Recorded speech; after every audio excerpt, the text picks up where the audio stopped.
ওম তৎপুরুষায় বিদ্মহে মহাদেবায় ধীমহি তন্নো রুদ্র প্রচোদয়াৎ।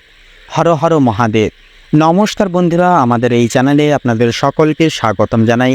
কালপুরুষের রাশিচক্রের সর্বপ্রথম রাশি এবং মঙ্গল গ্রহ দ্বারা নিয়ত্তকারী এবং প্রভাবিত গুণ সম্পর্কিত রাশি মেষ রাশি এবং মেষ লগ্ন বিবৃতি এবং অপরিহার্যকৃত ভিত্তি করে সম্ভাব্য জুন মাসের 25 তারিখ থেকে শুরু করে পুরোপুরি জুলাই মাসের পুরোপুরি 10 তারিখ অবধি, অর্থাৎ জুন মাসের শেষ এবং জুলাই মাসের প্রথম দিক কিন্তু মেষ রাশির এবং লগ্নের জাতক জাতিকাদের জন্য ব্যক্তিগত বৃদ্ধি, যোগাযোগ এবং পারিবারিক সম্পর্কের ক্ষেত্রে অত্যন্তই গুরুত্বপূর্ণ এবং সজীব কাল হতে চলেছে। আপনার তৃতীয় এবং চতুর্থভাবে একাধিক গ্রহের প্রভাব আপনার যোগাযোগ দক্ষতা, সাহস এবং ঘরোয়া পরিবেশকে প্রভাবিত করে তুলবে দ্বিগুণভাবে। এই সময়কালে নতুন কিছু শেখার সুযোগও কিন্তু আসবে একাধিক সূত্র অনুকণ্ঠক করে, এবং ছোটোখাটো ভ্রমণও কিন্তু হতে দেখা যেতে পারে। তো বন্ধুরা, মূলত অবশ্যই আপনারা যদি মেষ লগ্নের জাতক জাতিকাগণ হয়ে থাকেন, অবশ্যই আপনারা কিন্তু সম্পূর্ণভাবে এক পরিবর্তনশীল সময় কিন্তু আপনারা পেতে চলেছেন। একান্তই আজকের এই ভিডিওটির মাধ্যমে গুরুত্বপূর্ণ তথ্য আপনাদের উদ্দেশ্যে বলবো। কোন কোন বিষয় জুড়ে এই নিম্নলিখিত সময়কাল ভিত্তি করে আপনারা সাবধানতা অবলম্বন করে চলবেন এবং কোন কোন দিক জুড়ে আপনারা লাভপ্রাপ্তির অঙ্গীকার হবেন, প্রত্যেকটা বিষয় কিন্তু স্টেপ বাই স্টেপ আমরা আলোচনা করব। অবশ্যই আপনারা সম্পূর্ণভাবে কোনোরকম কোনো প্রকাশ স্কিপ না করে পুরোপুরি ভিডিওটি দেখতে থাকুন। তাছাড়াও পুরোপুরি ভিডিওটি দেখে ভালো লাগলে অবশ্যই একটি লাইক করবেন। কমেন্ট বক্সে জয় শ্রী শনি মহারাজের জয় এবং হর হর মহাদেব ভালোবেসে অবশ্যই একবার হলেও লিখে যাবেন। মহাদেব এবং হনুমানজির কৃপা এবং যথাযথভাবে শনি মহারাজের কৃপায় আপনাদের জীবনে অপরিবর্তনশীল অর্থাৎ পরিবর্তনশীল এক সময়কাল পাবেন এবং জীবনে কিন্তু নানান দিক থেকে লাভের ভাগ অগ্রসর করে চলতে পারবেন। তো চলুন এবার প্রথমেই জেনে নেব গ্রহের অবস্থান এবং গোচর সম্পর্কে মেষ লগ্নের ক্ষেত্রে 25শে জুন থেকে 10ই জুলাই পর্যন্ত। তো সর্বপ্রথম থাকছে রাহু কিন্তু দ্বাদশভাবে আপনার অবস্থান করছে, অর্থাৎ মীন রাশিতে অবস্থান করার কারণে মীন রাশি থেকে আপনাদের দূরত্ব এবং অবস্থান পুরোপুরি দ্বাদশভাবে থাকার কারণে দ্বাদশভাবে এই রাহুর প্রভাব কিন্তু আপনাদের ওপরে সরাসরিভাবে পড়বে, যা কিন্তু আপনাদের ব্যয়, বিদেশ ভ্রমণ, আধ্যাত্মিকতা এবং গোপন শত্রুদের প্রভাবিত করবে। এটি অপ্রত্যাশিতভাবে অপ্রীতিকরভাবে ব্যয় বা দূর দেশ থেকে কিন্তু সুযোগ নিয়ে আসতে পারে। পাশাপাশি থাকছে শনি মহারাজ। তো শনি কিন্তু একাদশভাবে কুম্ভ রাশিতে, অর্থাৎ শনি আপনার একাদশভাবে কুম্ভ রাশিতে বক্রী অবস্থায় কিন্তু অবস্থান করছে এবং কুম্ভ রাশিতে থাকার দরুন এবং একাদশ ভাব আপনাদের ওপরে শনির অর্থাৎ বক্রী চালের একাদশ ভাব আপনাদের উপরে এসে পড়ার কারণে আপনাদের ক্ষেত্রে আয়, সামাজিক বৃত্ত এবং আকাঙ্ক্ষা পূরণের উপর বিশেষ প্রভাব ফেলবে। বক্রী শনি কিন্তু আয়ের ক্ষেত্রে কিছুটা বিলম্ব বা অতীতের বিনিয়োগের পুনর্বিবেচনাও কিন্তু নিয়ে আসতে পারে। পাশাপাশি থাকছে সূর্য। তো সূর্য কিন্তু 15ই জুন পর্যন্ত সূর্য আপনার তৃতীয়ভাবে অর্থাৎ মিথুন রাশিতে প্রবেশ করেছে এবং এই সময় পুরোটা জুড়েই কিন্তু সেখানেই অবস্থান করবে, অর্থাৎ পুরোপুরি 16ই জুলাই পর্যন্ত। তো তৃতীয়ভাবে সূর্যের যে অবস্থান থাকছে এই সময়কালের ন্যায়, সেহেতু কিন্তু আপনাদের ক্ষেত্রে সূর্যের তৃতীয় ভাব পড়ার কারণে আপনাদের যোগাযোগ, ছোট ভ্রমণ, ভাই বোন এবং সাহসিকতাকে বিশেষভাবে প্রভাবিত করে তুলবে। এটি আপনাকে আরও আত্মবিশ্বাসী এবং উদ্যমী করে তুলবে নানান দিক জুড়ে। এর পাশাপাশি দেখছে মঙ্গল কিন্তু আপনার দ্বিতীয়ভাবে বৃষ রাশিতে অবস্থান করছে। তো বর্তমানে 8ই জুন থেকে পুরোপুরি কিন্তু বৃষ রাশিতে রয়েছে। পূর্বের ভুল সংশোধিত করার ক্ষেত্রে এটা কিন্তু অনেকটাই উপযোগী হবে। আপনারা যে কোনো যদি পূর্বে কোনো ভুল করে থাকেন সেটিকে কিন্তু আপনারা সংশোধিত করে তুলতে পারেন মঙ্গলের প্রভাবে। পাশাপাশি এটি অর্থ, পরিবার এবং বাচনভঙ্গিকে বিশেষভাবে প্রভাবিত করবে গুরুতরভাবে। এই অবস্থান আর্থিক বিষয়ে কিন্তু আপনাকে অনেকখানি উদ্যমী করে তুলবে, তবে কথা বলার সময় সতর্ক থাকতে হবে। পাশাপাশি এবারে থাকছে বুধ কিন্তু সর্বনিম্নত্ব আপনাদের ক্ষেত্রে লক্ষ্য করা যাবে যে পুরোপুরি 22শে জুন কিন্তু ইতিমধ্যেই কর্কট রাশিতে বুধ প্রবেশ করেছে এবং গমন করেছে।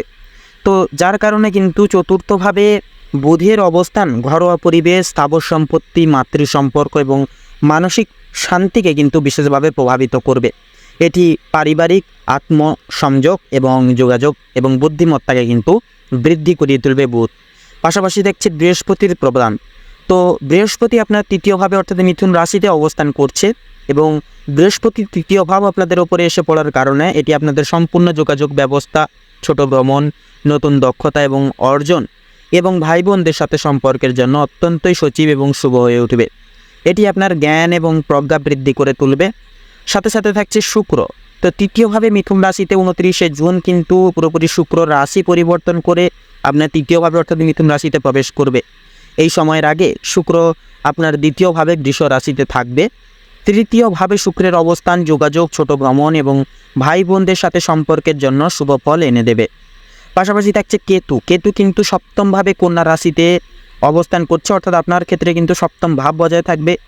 তো সেহেতু কিন্তু আপনাদের অংশীদারিত্ব, বিবাহ এবং জনসাধারণের সম্পর্কের উপর বিশেষ জোর দেবে, প্রভাব ফেলবে।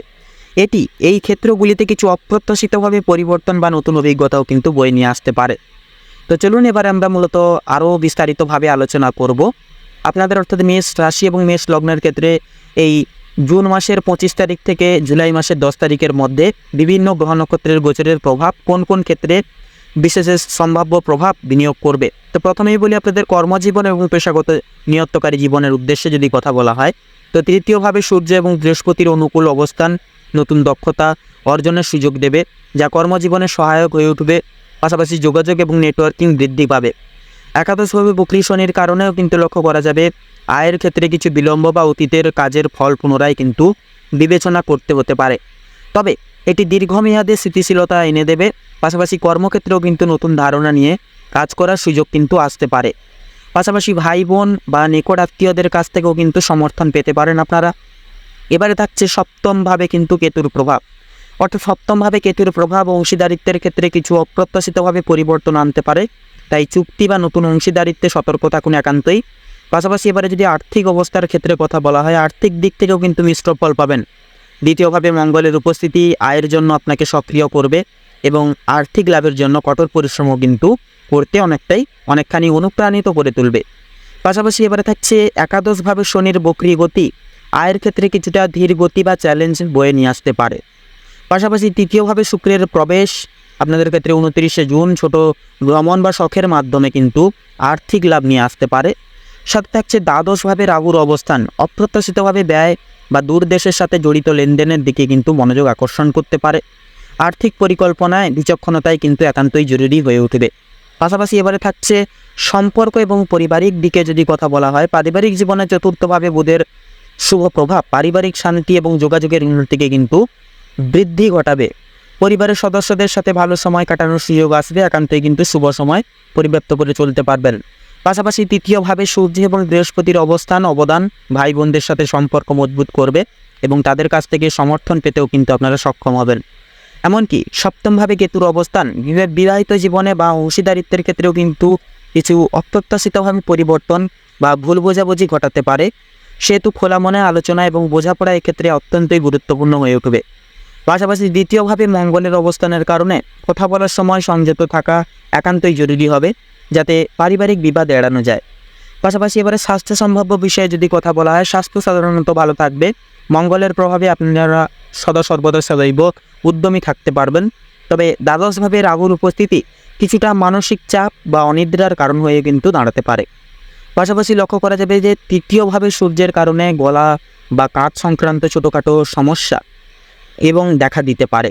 তো পাশাপাশি নিয়মিত আপনাদের উদ্দেশ্য বলবো ব্যায়াম, সুষম খাদ্য এবং পর্যাপ্ত বিশ্রাম মানসিক ও শারীরিক সুস্থতা কিন্তু বজায় রাখতে অনেকটাই সাহায্য এবং সহযোগিতা করে তুলবে। তো এবারে যদি আপনাদের শিক্ষার্থীদের ক্ষেত্রে কথা বলা হয়, শিক্ষা বিভাগেও কিন্তু নতুন কিছু আপনারা শিখতে পারবেন। গঠনকারী নেতৃত্বে মনোগতভাবে নিজেদের আপনারা যথাযথভাবে সাফল্য মার্জিত হতে পারবেন। নতুনভাবে নতুন জীবনে কিন্তু আপনারা আলোর দিশা খুঁজে পেতে পারবেন। অবশ্যই সময়টিকে অ্যানালাইসিস করুন, নিজেদেরকে আপডেট রাখুন এবং প্রত্যেকটা ক্ষেত্রে মার্কেট অ্যানালাইসিস এবং পর্যবেক্ষণের সুবাদে প্রত্যেকটি পদক্ষেপ অনুগ্রাহ্য করে চলবার চেষ্টা করুন। নিয়ত্তকারী নেতৃত্বে আপনাদের তাতেই মঙ্গলময় এবং মঙ্গলকারক হয়ে উঠবে। তো পাশাপাশি কিন্তু লক্ষ্য করা যাবে বন্ধুরা, একান্তই বিদেশ বিভাগের ক্ষেত্রে বিশেষ কিছু সুযোগ সুবিধা হাতছাড়া হওয়ার চান্স থাকবে, কারণ কেতুর প্রভাব কিন্তু থাকছে। সেহেতু কোনো কিছু বিষয়কে কিন্তু সহজলভ্যভাবে প্রাপ্তি করতে কিন্তু দেবে না, কিছু কিছু ক্ষেত্রে ব্যাঘাতও কিন্তু আনতে পারে। একান্তই আপনাদের এই উদ্দেশ্যে বলবো আপনারা একান্তই সাবধানতা প্রতিবিম্ব করে অবলম্বন করে চলবেন। তো বন্ধুরা, এবারে যদি আপনাদের ক্ষেত্রে প্রত্যেকটা বিষয় নিয়ে যদি বিশেষ পরামর্শ দেওয়া হয়ে থাকে, সেহেতু প্রথমত বলবো যোগাযোগ দক্ষতা এবং নেটওয়ার্কিং বাড়ানোর উপর জোর দিন। দ্বিতীয়ত আর্থিক বিষয়ে সতর্ক থাকুন এবং ব্যয়ের প্রতি সজাগ থাকুন। তৃতীয়ত পারিবারিক এবং ব্যক্তিগত সম্পর্কে ধৈর্য ও বোঝাপড়া বজায় রাখুন। পাশাপাশি বিশেষ করে কেতুর প্রভাবের কারণে কিন্তু এই সকল দিকে নজর রাখা একান্তই জরুরি হবে। চতুর্থ, নিজের স্বাস্থ্য এবং সুস্থতার দিকে একান্তই মনোযোগ দিন। পঞ্চমার্থে নতুন কিছু শেখার বা স্বল্প দূরত্বের ভ্রমণের সুযোগগুলি একান্তই কাজে লাগিয়ে চলুন। তো সারসংক্ষেপে জুন মাসের 25 তারিখ থেকে জুলাই মাসের 10 তারিখ এই যে সময়কালটি মেষ রাশির জাতক জাতিকাদের জন্য এটি একটি ব্যক্তিগত বৃদ্ধি, যোগাযোগ এবং পারিবারিক স্থিতিশীলতার একটি অতি সুন্দর একটি শুভ সময়। কর্মজীবনের সুযোগ আসতে পারে, তবে আর্থিক ও সম্পর্কের ক্ষেত্রে কিছুটা সতর্কতাও কিন্তু হতে পারে আপনাদের উদ্দেশ্যে, আপনাদের ক্ষেত্রে। তো সেহেতু বন্ধুরা, মেষ লগ্ন অনুসারে আপনাদের ক্ষেত্রে এই সম্ভাব্য সময়কালের নিধিত্বে শুভ সংখ্যা হচ্ছে 42 থেকে 47-এর মধ্যে প্রত্যেকটা সংখ্যাগুলি। শুভ দিক দক্ষিণ এবং পশ্চিম, শুভ রং আকাশী নীল এবং খয়েরি, শুভ রত্ন ইন্দ্রনীলা এবং পান্না। তো বন্ধুরা, আজকের এই ভিডিওটি এই অবধি। অবশ্যই ভিডিওটি ভালো লাগলে লাইক করবেন, কমেন্ট বক্সে হর হর মহাদেব ভালোবেসে অবশ্যই লিখে যাবেন। মহাদেবের কৃপায় জীবন সুখ স্বাচ্ছন্দ্যে ভরে উঠবে। তো সেহেতু বন্ধুরা, আপনারা ভালো থাকুন, সুস্থ থাকুন, সতর্ক থাকুন এবং ভগবানের কৃপায় আপনাদের জীবন সুখ স্বাচ্ছন্দ্যে ভরে উঠুক। নমস্কার।